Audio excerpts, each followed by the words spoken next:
Hello guys, in our previous lessons we downloaded Android Studio to the computer and installed it, but the installation process is not completely finished yet. In this lesson we'll complete the SDK installation. If you're ready, let's start. First, let's find the Android Studio app we downloaded from the search bar. When we tap the Android Studio here, we can find the application we downloaded. Okay, so as you can see, we found the app.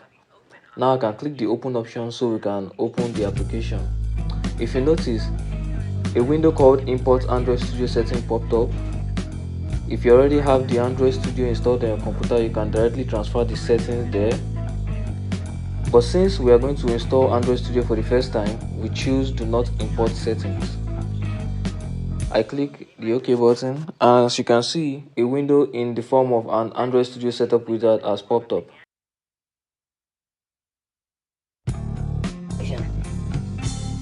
I click on the next button. Here we come across two different options: standard installation and custom installation. You can complete the necessary installation procedures by choosing the standard installation from there, but I want to show you all the steps in the installation process. Alright, so I'll choose the custom option.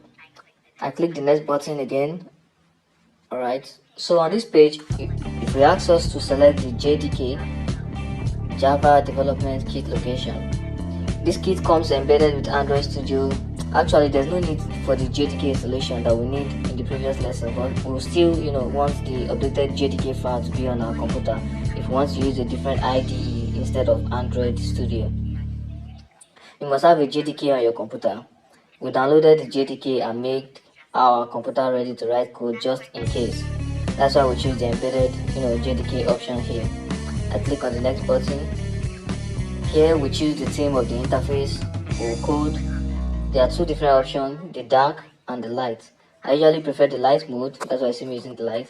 You can also change it to your preferred option, to dark, anyone. Then you click on the next button again. On this page, we'll do the necessary procedures for the installation of the SDK, that is the software development kit.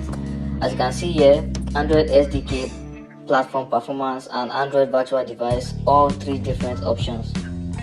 At this point, it is worth noting that we can test the Android applications we make in Android Studio on virtual devices offered to us by the Android Studio.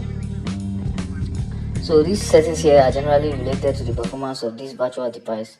I suggest you choose all the options here, otherwise you might encounter some problems. But if you notice, Android virtual device cannot be selected right now. It doesn't matter. We can install it later. If you can choose it, choose it.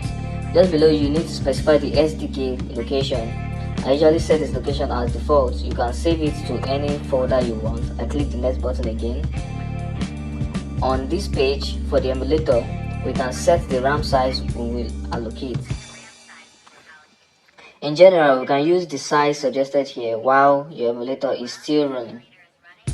The size you set here will be used for your RAM. Of course, when you close the emulator, you can continue to run it as old size without changing anything.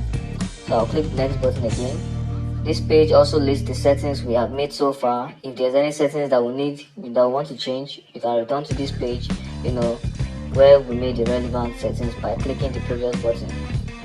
If you're not going to make any changes, if you confirm all the settings, we can complete the installation. So I'll click the next button on this page. We have to accept the license agreement for the component which will be installed. I'll select all and click the accept button. Alright, everything is ready for installation, so I'll start the installation by clicking finish button. As you can see, the installation has started. You must have an active internet connection during this installation phase. That means your Wi-Fi must be very strong and all that. Otherwise, you cannot make a healthy installation. This process may take a while, so for this reason, I'm going to pause the video. And when the installation is complete, we'll continue where we left off. So the installation is complete. I will click the finish button. So we have successfully completed the installation of Android Studio. So let's take a short break here and we'll go to the next video.